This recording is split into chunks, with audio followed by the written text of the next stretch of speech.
지구의 역사는 45억 년이 넘습니다. 이 기간 동안 수많은 동물종이 나타났다가 사라졌습니다.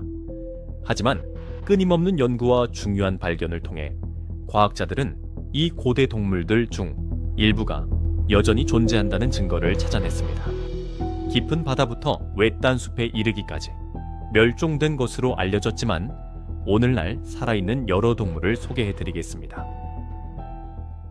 첫 번째, 털매머드입니다. 털매머드는 빙하기의 유명한 상징입니다. 오랫동안 우리는 매머드가 4,000년에서 1만 년 전 사이에 멸종했으며 그 증거로 뼈와 상아만 남았다고 믿었습니다. 이러한 믿음은 시베리아 북미, 유럽의 얼어붙은 땅에서 발견된 많은 골격에 근거한 것이었습니다. 화석은 매머드가 기후변화와 초기 인류의 사냥으로 인해 멸종했음을 시사했습니다. 그러나 새로운 과학적 발견들은 이 거대한 동물에 대한 더 많은 정보를 밝혀냈습니다. 이는 매머드를 다시 살려낼 가능성에 대한 논의를 촉발시켰습니다. 2013년 시베리아의 과학자들은 근육과 심지어 액체 상태의 피까지 그대로 보존된 털매머드를 발견했습니다. 이는 과학자들에게 매머드의 유전 물질과 신체를 매우 상세하게 연구할 드문 기회를 주었기 때문에 매우 중요한 발견이었습니다. 이 연구들은 털매머드가 추운 날씨에 적합했음을 보여주었습니다. 매머드는 길고 두꺼운 털, 두꺼운 지방층, 그리고 눈 밑에서 먹이를 찾기 위한 크고 굽은 산가를 가지고 있었습니다. 흥미롭게도 최근 일부 사람들이 매머드를 목격했다고 보고했습니다. 2012년 시베리아의 주민들은 털매머드처럼 보이는 동물을 봤다고 말했습니다. 그들은 자신들의 안전이 우려되고 동물을 놀라게 하고 싶지 않아 가까이 다가갈 수 없었습니다. 어떤 사람들은 그것이 야생 코끼리였을지도 모른다고 생각하지만 많은 과학자들은 그 묘사가 알려진 어떤 코끼리와도 닮지 않았다고 말합니다. 털매머드의 신체적 특징은 현대 코끼리와 매우 다르며 식별하기 쉽습니다. 등에는 힘든 겨울을 나기 위한 에너지를 저장하는 커다란 지방혹이 있었습니다. 귀는 현대 코끼리보다 작았는데 이는 추운 곳에서 천을 유지하는 데 도움이 되었습니다. 또한 이빨은 단단하고 얼어붙은 식물을 갈기에 적합한 특별한 모양을 하고 있었습니다. 과학자들은 신중하게 연구해온 많은 보존된 매머드와 화석화된 매머드에서 이러한 신체적 특징들을 확인할 수 있습니다. 털매머드는 여전히 멸종된 것으로 간주되지만 살아있는 매머드를 다시 볼 수 있다는 생각은 흥미진진합니다. 과학자들은 이 고대 동물을 찾거나 복제하거나 또는 매머드의 특징을 가진 새로운 종류의 코끼리를 만드는 방법을 연구하고 있습니다. 두 번째, 흰부리 딱따구리입니다. 흰부리 딱따구리는 세계에서 가장 큰 딱따구리 중 하나로 몸 길이가 약 50cm의 날개 폭은 거의 76cm에 달합니다. 사람들은 그 놀라운 외모와 희귀성 때문에 종종 이 새를 하나님의 새라고 부릅니다. 오랫동안 대부분의 사람들은 이 새가 멸종했다고 믿었습니다. 아름다운 깃털은 윤기 나는 검은색이며 목에는 커다란 흰색 무늬가 있고 등에는 흰색 줄무늬가 있습니다. 수컷새는 선명한 붉은 벼슬 가지고 있는 반면 암컷새는 매끄러운 검은 벼슬 가지고 있습니다. 튼튼한 부리는 옅은 상아색인데 이 새의 이름이 여기서 유래했습니다. 이 부리를 사용하여 나무 껍질을 벗겨내고 먹이인 곤충을 찾습니다. 이 인상적인 새는 원래 미국 남동부와 쿠바의 넓은 숲에 서식했으며 1900년대 중반에 마지막으로 널리 목격되었습니다. 서식지인 숲의 파괴와 사냥이 사라진 주된 이유였습니다. 그러다 2004년 흥미로운 사건 하나가 전 세계적인 주목을 받았습니다. 조류 전문가 팀이 아칸소에서 이 딱따구리를 목격했다고 보고한 것입니다. 그들의 보고는 짧고 불분명한 영상과 이 새의 독특한 울음소리 녹음으로 뒷받침되었습니다. 이 발견은 과학자들과 조류 관찰가들 사이에 새로운 희망과 큰 관심을 불러일으켰고 대규모 탐사와 조류 보호 노력으로 이어졌습니다. 그 이후로 많은 사람들이 이 새를 목격했다고 보고했지만 확실한 과학적 증거는 없습니다. 현대 기술을 이용한 여러 차례의 탐사에도 불구하고 건강한 개체군이 존재한다는 명확한 증거는 아직 없습니다. 공식적으로 멸종을 선언하라는 압력에도 불구하고 많은 과학자들과 조류 관찰가들은 이 새가 여전히 살아있다고 확신하고 있습니다. 전문가, 애호가, 지역 주민들의 의견이 계속 공유되면서 이 멋진 새가 아직 살아있다는 희망을 더욱 굳건히 하고 있습니다. 세 번째, 타카해입니다. 타카해는 뉴질랜드에 서식하는 날지 못하는 대형 새로 오랫동안 멸종된 것으로 여겨졌습니다. 화려한 깃털과 큰 몸집을 가지고 있습니다. 마지막으로 확인된 목격은 1800년대 후반이었고 과학자들은 서식지 파괴와 새로운 포식자의 유입으로 인해 사라졌다고 결론 내렸습니다. 그러다 1948년 놀라운 발견을 통해 이 새가 다시 발견되었습니다. 제프리 오벨 박사가 뉴질랜드 남섬의 웨딴 머치슨 산맥에서 이 새를 찾아낸 것입니다. 멸종 선고 후 발견되었기 때문에 타카해는 때때로 죽음에서 돌아온 새라고 불립니다.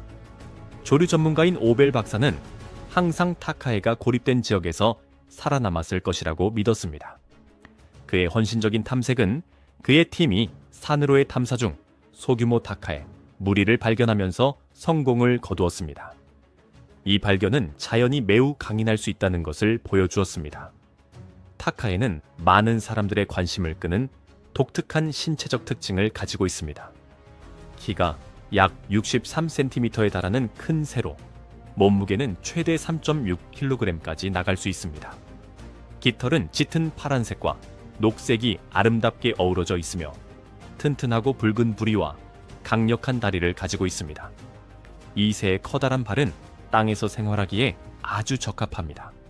작은 날개는 날 수 없지만 균형을 잡는 데 도움이 되며 짝짓기 과시 행동에 사용됩니다.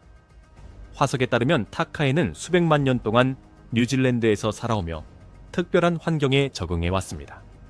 튼튼한 다리와 큰 발은 험한 지형을 걸어다니며 먹이를 찾아다녔다는 것을 보여줍니다. 타카해는 주로 특정 종류의 풀을 먹으며 강력한 부리를 사용하여 식물의 가장 좋은 부분을 골라 먹습니다. 2023년 보존 활동가들은 타카의 개체 수가 안정적으로 증가했다고 보고했습니다. 현재 더 많은 새들이 뉴질랜드 전역에 포식자가 없는 안전한 지역으로 방사되고 있습니다. 이러한 중요한 활동들은 타카해가 계속해서 생존할 수 있도록 돕고 보존 활동에 큰 성공을 보여줍니다. 네 번째, 자바코끼리입니다. 자바코끼리는 18세기 말에 완전히 사라진 것으로 생각되었습니다. 이는 인도네시아 자바섬의 서식지 감소와 인간의 확장 때문이었습니다. 그러나 최근의 한 발견이 이 거대한 동물에 대한 우리의 이해를 바꾸었습니다. DNA 분석 결과 보르너섬의 코끼리들이 다른 아시아 코끼리들과 유전적으로 다르다는 것이 밝혀졌습니다. 사실 이들은 역사적인 자바코끼리와 매우 유사합니다. 이는 자바코끼리가 멸종한 것이 아니라 수세기 전에 보르너로 옮겨졌음을 시사합니다. 보르너 코끼리는 자바코끼리처럼 몇 가지 독특한 특징을 가지고 있습니다.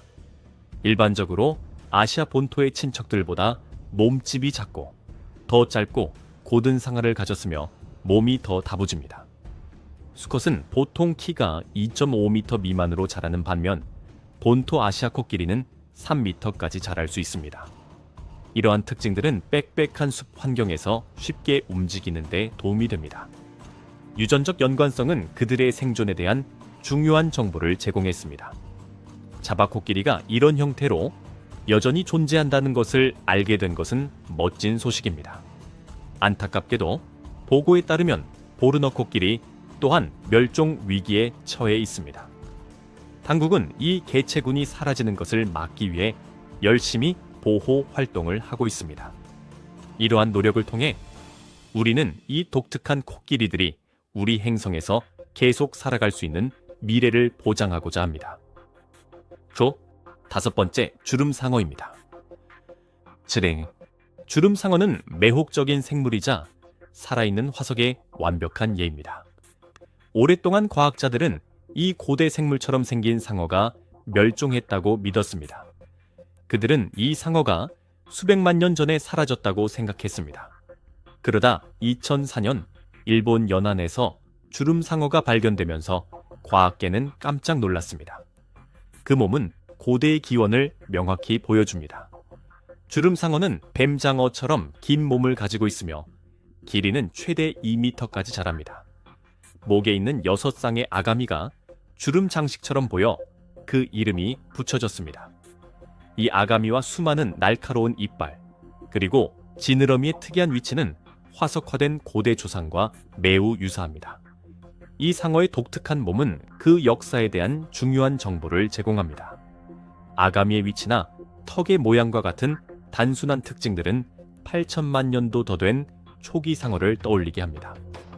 주름상어의 눈은 스스로 빛을 내어 어둠 속에서 청록색으로 빛날 수 있습니다. 빛을 내는 이 능력은 매우 깊은 바다에서 길을 찾고 먹이를 사냥하는 데 도움이 됩니다. 주름상어는 야생에서 거의 발견되지 않기 때문에 목격되거나 포획된 사례가 매우 적습니다. 이런 이유로 우리는 아직 이들의 생활 방식에 대해 거의 알지 못합니다. 과학자들은 심해 탐사정과 수중 카메라를 이용해 이 상어를 계속 연구하고 있습니다. 그들은 이 고대 동물의 비밀을 밝혀내기 위해 행동, 식단, 그리고 번식 방법에 대해 더 많이 알아내기를 희망하고 있습니다. 6번째, 실러캔스입니다. 실러캔스는 해양 생물 연구에서 주목할 만한 발견입니다. 오랫동안 과학자들은 이 고대 물고기가 약 6,600만 년 전에 멸종했다고 생각했습니다. 그들은 하억 년 된 화석을 통해서만 이 물고기를 알고 있었습니다. 1938년 남아프리카 해안 근처에서 살아있는 실러캔스가 잡히면서 모든 것이 바뀌었습니다. 이 발견은 과학계를 크게 놀라게 했습니다. 이 발견은 마조리 커트니 레티머라는 박물관 직원에 의해 이루어졌는데 그녀는 한 어부의 수집품에서 이상한 물고기를 보았습니다. 그녀는 그 물고기를 전문가인 JLB 스미스에게 보냈고 그는 그것이 모두가 영원히 사라졌다고 믿었던 종, 바로 실러캔스임을 확인했습니다. 실러캔스는 고대 친척의 화석과 매우 유사한 특별한 신체적 특징 때문에 쉽게 식별할 수 있습니다. 작은 다리처럼 보이는 두껍고 살점이 있는 지느러미를 가지고 있는데 이는 이 물고기를 바다에서 육지로 이동한 최초의 동물들과 연결시켜줍니다. 또한 세 부분으로 된 꼬리와 코에 있는 특별한 기관을 가지고 있습니다. 이 기관은 깊고 어두운 물속에서 주변 환경을 감지하여 먹이를 찾는 데 도움을 줍니다. 이 물고기는 길이가 2m까지 자랄 수 있고 몸무게는 최대 90kg에 달할 수 있습니다. 비늘은 고대 화석에서 발견된 비늘처럼 두껍고 단단합니다. 고대 역사의 핵심적인 증거는 속이 빈 척추인데 이는 단단한 척추뼈 대신 몸을 지탱하는 유연한 관입니다. 실러캔스는 수심 150m에서 700m 사이의 깊은 바다에 서식합니다. 이 심해 서식지는 사람들이 오랫동안 그들을 발견하지 못한 이유를 설명해 줍니다. 7번째, 라팔마자 연트도 마뱀입니다. 갈로티아 아우리테이에 갈로티아 아우아리타에 라고도 알려진 라팔마자 연트도 마뱀은 멸종된 것으로 여겨졌으나 라팔마 섬에서 다시 발견되었습니다. 오랫동안 이 대형 파충류는 오래된 화석 유해로만 알려져 있었습니다. 약 2000년 전 사람들이 처음 섬에 정착하면서 개체수가 감소하기 시작했습니다. 이 종은 지난 500년 동안 멸종된 것으로 간주되었지만 최근 라팔마 북부에서의 목격은 이것이 사실이 아님을 증명했습니다. 이 도마뱀의 소규모 무리가 섬의 외딴 바위 지역에서 발견되었습니다. 이 도마뱀들은 큰 몸집과 뚜렷한 비늘 무늬를 포함하여 오래된 화석 유해와 일치하는 특별한 특징들을 가지고 있었습니다. 성체 라팔마자이언트도 마뱀은 길이가 46cm에 달할 수 있어 카나리아 제도의 다른 대부분의 도마뱀보다 훨씬 큽니다. 튼튼한 몸, 강력한 다리, 그리고 독특한 무늬는 과학자들이 그들의 정체를 확실하게 확인하는 데 도움을 주었습니다. 이 도마뱀의 개체 수는 여러 가지 이유로 감소했습니다. 여기에는 섬으로 유입된 고양이에게 사냥당한 것, 인간에게 식용으로 잡힌 것, 그리고 농업으로 인한 자연 서식지 파괴가 포함됩니다. 이 특별한 종을 보호하기 위해 연구자들은 해당 지역에 대한 철저한 수색이 즉시 필요하다고 말합니다. 갈로티아 아우리테의 재발견은 매우 중요합니다. 이것은 사라진 것으로 생각되었던 동물을 연구할 드문 기회를 제공합니다. 또한 카나리아 제도의 생물 다양성을 이해하는 데 도움을 줍니다. 이 발견은 우리가 사라졌다고 생각하는 일부 동물이 여전히 외딴 곳에 존재할 수 있기 때문에 자연 지역을 보호하는 것이 왜 그렇게 중요한지를 보여줍니다. 8번째, 라오스 바위쥐입니다. 탄텀, 1996년 라오스 숲의 연구원들은 쥐와 다람쥐를 섞어놓은 듯한 특이한 동물을 발견했습니다. 이 생물은 칸유카뇨라고도 알려진 라오스 바위쥐입니다. 처음에 과학자들은 이것이 완전히 새로운 종이라고 믿었습니다. 그들은 곧 이 동물이 1100만 년 동안 멸종된 것으로 생각되었던 설치류의 한 궤에 속한다는 것을 알게 되었고, 이는 이 동물을 살아있는 화석으로 만들었습니다. 2005년 과학자들은 이 동물이 다른 살아있는 설치류와 매우 다르기 때문에 독자적인 라오나스티데, 라오나티데 괄호 분류했습니다. 이 바위쥐는 몇 가지 특별한 특징을 가지고 있습니다. 튼튼한 몸은 거칠고 갈색에서 회색빛을 띠는 털로 덮여 있어 바위 서식지에서 좋은 위장 역할을 합니다. 가장 눈에 띄는 특징 중 하나는 독특한 모양의 이빨인데, 이는 질긴 식물을 씹기에 완벽합니다. 또한 길고 숱이 많은 꼬리가 있어 바위 표면을 이동할 때 균형을 유지하는 데 도움이 됩니다. 크고 둥근 귀는 뛰어난 청력을 제공하여 잠재적인 포식자나 먹이를 감지하는 데 도움을 줍니다. 이후에 유전 연구는 라오스 바위쥐가 설치류 개통수에서 매우 오래된 분기를 대표한다는 것을 확인시켜 주었으며, 이는 그 독특한 외모를 설명해 줍니다. 이 9번째, 흑표범입니다. 오랫동안 흑표범은 멸종된 것으로 간주되었습니다. 그러나 2019년 사진작가 윌 버라드 루카스의 중대한 발견으로 이 희귀 동물에 대한 관심이 다시 불붙었습니다. 흑표범은 종종 신화 속 동물로 여겨졌습니다. 루카스가 케냐의 밤을 가로질러 움직이는 검은 털의 표범을 촬영했을 때 그 인식이 바뀌었습니다. 이 목격은 흑표범이 여전히 존재한다는 확실한 증거를 제공했습니다. 독특한 외모는 전무늬가 있는 다른 표범들과 구별됩니다. 멜라니즘이라는 유전적 조건이 그 검은 털을 유발합니다. 이 어두운 털은 흑표범이 서식하는 빽빽한 숲과 그림자진 지역에서 매우 잘 숨는 데 도움이 됩니다. 어두운 털에도 불구하고 자세히 보면 표범의 전형적인 전무늬가 여전히 보입니다. 이 전무늬는 다른 표범들과의 연관성을 보여줍니다. 과학자들은 흑표범이 수천 년 동안 존재해 왔다고 믿습니다. 고대 암각화와 여러 문화권의 유물에 이 동물의 이미지가 나타나기 때문에 이를 알 수 있습니다.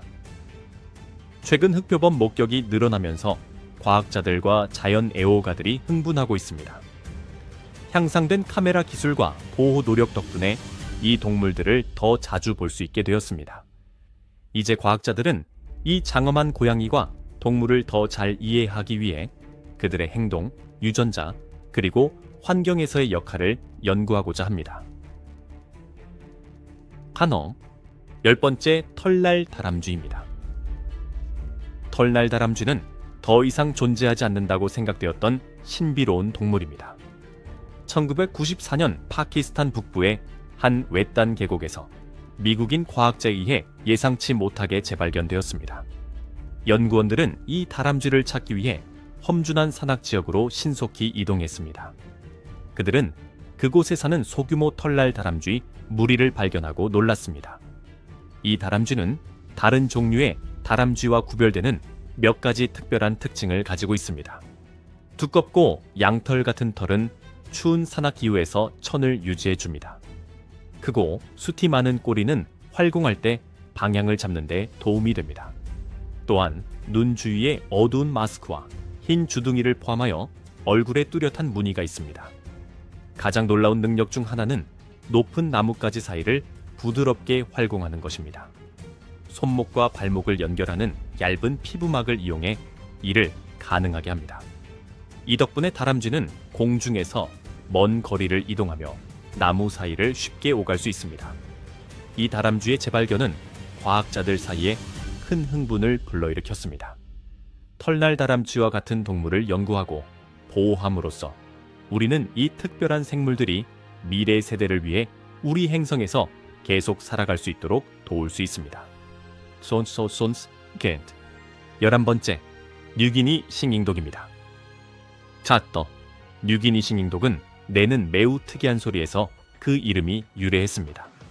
이 품종은 늑대와 고래를 섞은 듯한 독특한 하울링으로 유명합니다. 오랫동안 사람들은 이 개가 자연 서식지에서 더 이상 존재하지 않는다고 믿었습니다. 이 동물은 뉴기니의 고산지대가 원산지이며 사라진 것으로 생각되었습니다. 서식지가 줄어들고 지역 마을 개들과 교배했기 때문입니다. 오랫동안 알려진 이 개들은 인간과 함께 사는 개들 뿐이었고, 이로 인해 전문가들은 야생에 자유롭게 사는 개가 남아있는지 의심했습니다. 2016년 연구팀이 산에서 이 야생개들의 소규모 무리를 발견하면서 모든 것이 바뀌었습니다. DNA 검사를 통해 이 놀라운 발견이 확인되었고, 야생개들이 인간이 기르던 개들과 일치한다는 것이 밝혀졌습니다. 뉴기니 싱잉독은 독특한 외모를 가지고 있습니다. 추운 기후에서 천을 유지하기 위해 쫑긋 선 귀와 특별히 두꺼운 털을 가진 작은 동물입니다. 그러나 가장 특별한 특징은 다른 어떤 개와도 다른 소리인 음악적인 하울링입니다. 오늘날 이 개는 세계에서 가장 희귀한 개로 여겨집니다. 최근에 발견된 소수의 순종개들은 현재 번식과 과학 연구를 위해 보호받고 있습니다. 과학자들은 야생에서 더 많은 순종개들을 찾을 계획입니다. 또한 보호 중인 개들을 신중하게 번식시켜 개체 수를 늘릴 것입니다. 이 작업은 한때 사라졌던 이 동물에 대해 더 많이 배우는 데 중요합니다. 이 연구는 또한 모든 개가 원래 어떻게 가축화되었는지를 더 잘 이해하는 데 도움이 될 수 있습니다. 12번째, 쿠바 솔렌 오돈입니다. 소삼번 그레차, 쿠바 솔렌 오돈은 지구상에서 가장 오래되고 특이한 포유류 중 하나입니다. 이 동물들은 7,600만 년 전 공룡과 함께 살았던 고대 식충동물의 마지막 생존자입니다. 이 야행성 생물을 연구하는 것은 초기 포유류가 어떻게 발달했는지 이해하는 데 도움이 됩니다. 이들은 다른 포유류와 구별되는 특별한 신체적 특징을 가지고 있습니다. 길고 유연한 코와 따쥐 같은 몸을 가졌으며 어색하고 발을 끄는 움직임으로 걷습니다. 독성이 있는 침은 포유류 중에서 독특하며 아래 앞니를 통해 전달됩니다. 이 독이 있는 물기는 먹이인 곤충 외에도 개구리, 작은 파충류, 심지어 일부 설치류와 같은 다양한 먹이를 제압할 수 있게 해줍니다. 이 생물들은 밤에 활동하며 낮에는 바위 틈, 속이 빈 나무 또는 자신들이 판 굴에 숨어 지냅니다. 수줍은 행동과 고립된 서식지 때문에 사람들은 이들이 멸종했다고 믿었습니다. 마지막으로 확인된 목격은 19세기에 있었습니다. 산림개간, 벌목, 채광, 그리고 고양이나 개와 같은 새로운 동물에 의한 사냥으로 인해 개체 수가 감소했습니다. 1970년대에 이르러 솔레노도는 완전히 사라진 것으로 생각되었습니다. 그러나 2003년에 놀라운 발견으로 이 특별한 종이 쿠바의 외딴 남동부 지역에서 살아남았음이 증명되었습니다. 이러한 재발견에도 불구하고 쿠바 솔레노도는 여전히 위험에 처해 있습니다. 개체 수가 알려져 있지 않아 증가하고 있는지 감소하고 있는지 알 수 없습니다. 그들의 독 때문에 사람들이 두려워하거나 사냥할 수도 있지만 우리는 그들의 환경적 가치를 이해해야 합니다. 쿠바 솔렌 오돈이 다시 멸종되지 않도록 신중한 보호가 필요합니다. 13번째, 페르난디나 섬 갈라파고스 땅거북입니다. 갈라파고스 제도의 동물인 페르난디나 섬 갈라파고스 탕거북은 100년 이상 멸종된 것으로 여겨졌습니다. 1906년에 처음 발견되었습니다. 과학자들은 화산과 다른 동물들이 서식지와 먹이원을 파괴했기 때문에 이 거북이 사라졌다고 믿었습니다. 수십 년 동안 거북의 증거가 발견되지 않았고 전문가들은 이 종이 사라졌다고 결론 내렸습니다. 그러나 2019년에 놀라운 발견이 이루어졌습니다. 살아있는 페른안디 나거북이 섬에서 발견된 것입니다. 예일대학교 과학자들이 그녀의 혈액을 분석했습니다. 그 결과 그녀가 진정한 페르난디나 자이언트 거북임이 확인되었습니다. 그녀의 유전 정보는 1906년에 발견된 거북과 거의 일치했습니다. 페르난다라는 이름의 이 암컷 거북은 신체적 특징으로도 식별되었습니다. 그녀는 가운데가 솟아오른 큰 등껍질을 가지고 있는데 이는 이 종의 알려진 특징입니다. 튼튼한 다리와 두껍고 비늘이 있는 피부 또한 그녀의 정체를 확인시켜 주었습니다. 이 중요한 발견으로 페르난다의 수컷 짝을 찾기 위한 대대적인 수색이 시작되었습니다. 목표는 이 매우 희귀한 종이 생존하도록 돕는 것입니다. 오늘 준비한 내용은 여기까지입니다. 시청해 주셔서 감사합니다.